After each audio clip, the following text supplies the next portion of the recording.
Hey guys, it's Jess, and this is part two of my December wrap up.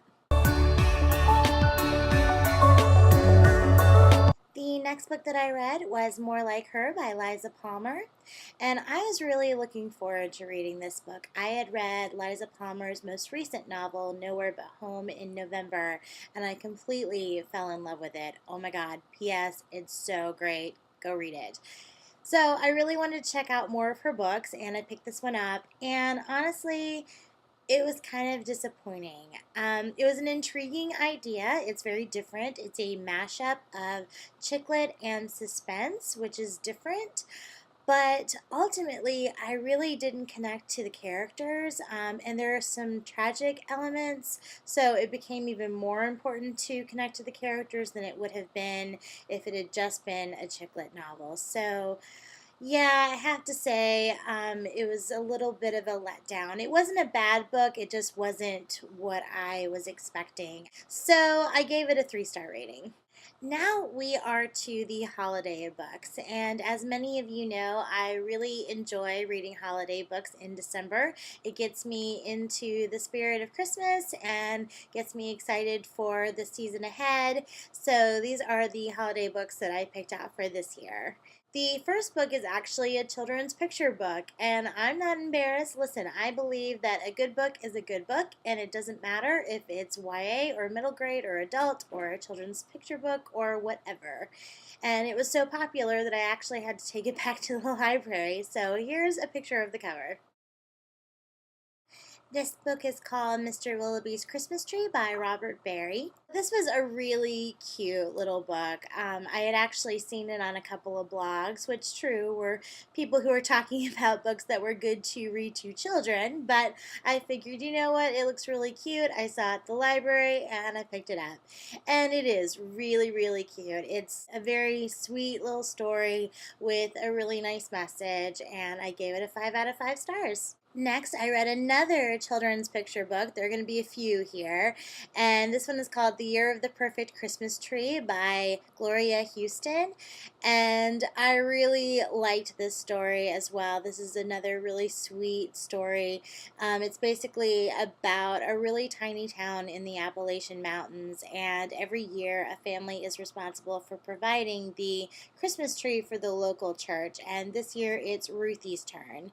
Ruthie and her family, but just after she and her father pick out the Christmas tree for the next year, her father has to go and fight in the war, and so Ruthie has to find a way to still provide the Christmas tree, and it's so sweet, and I really like the illustrations, and it's just a really great heartwarming tale for Christmas, and I gave it 5 stars. Now we're going to take a slight detour away from the holiday books just for a second to talk about another children's picture book that I read, which is called The Day the Crayons Quit by Drew Daywald.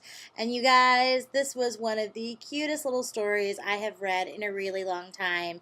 It is basically a collection of letters that different colored crayons wrote to the boy who owns their crayon box, talking about why they don't want to be his crayons anymore. And it's just so cute. Just to show you like an example, where's the blue one? I really like the blue one. So here you go. This is the letter from the blue crayon talking about how he wants to quit being this boy's crayon because the boy only uses him for water and like clouds and stuff. And he's like, I want to be something else. And it's just, oh my gosh, you guys, it's such a precious story. And it really encourages creativity. And I would definitely recommend reading this to any child that is in your life. But I recommend reading it anyway, just for yourself, because I think you will enjoy it just as much as I did. I gave it 5 stars. Okay, we're back to holiday books again. The next book that I read was Amal and the Night Visitors by Giancarlo Menotti, and this is one of my St. Nicholas Day books. If you have no idea what I'm talking about, I've put a link in the description box below with a video talking about the St. Nicholas Day book tradition that my mom and I share.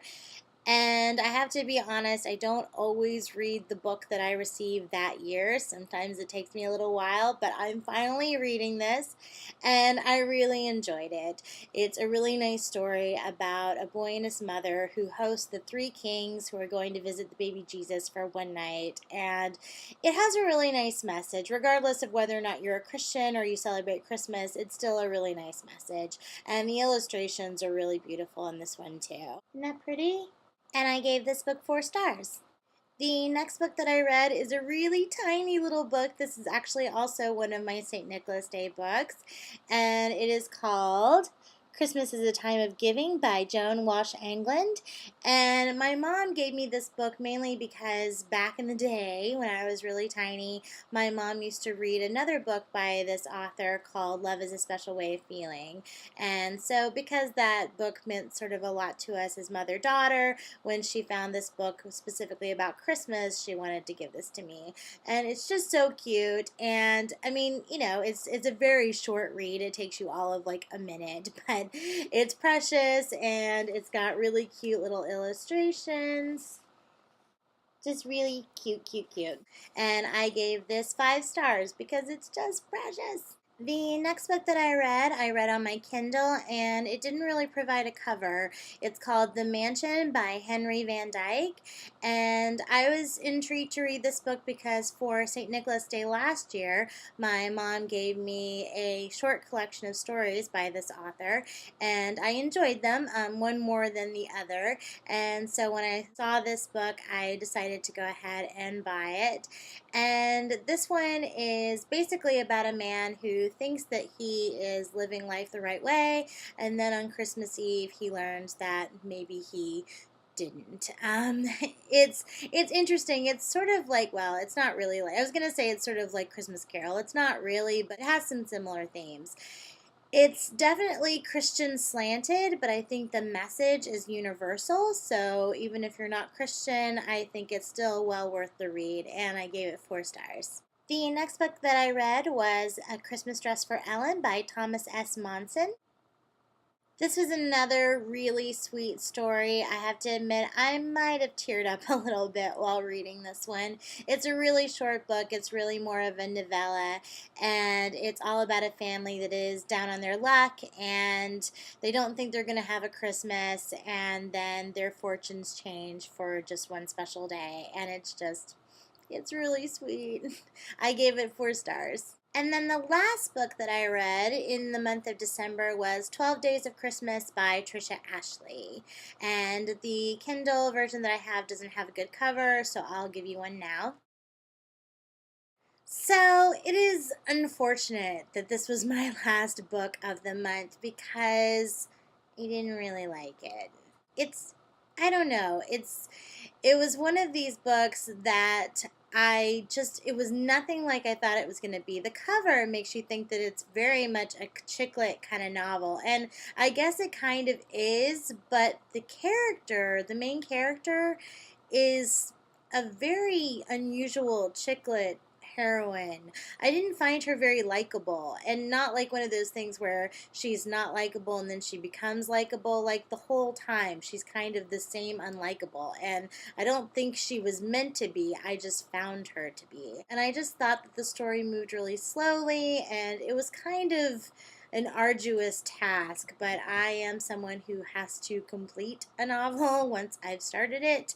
And plus, I wanted to reach my 50 book challenge, so I sort of forced myself through it, and yeah, it was just, I didn't like it. I gave it 2 stars. It's unfortunate, but the rest of the month was really good, so it's alright. But yeah, that was my last book.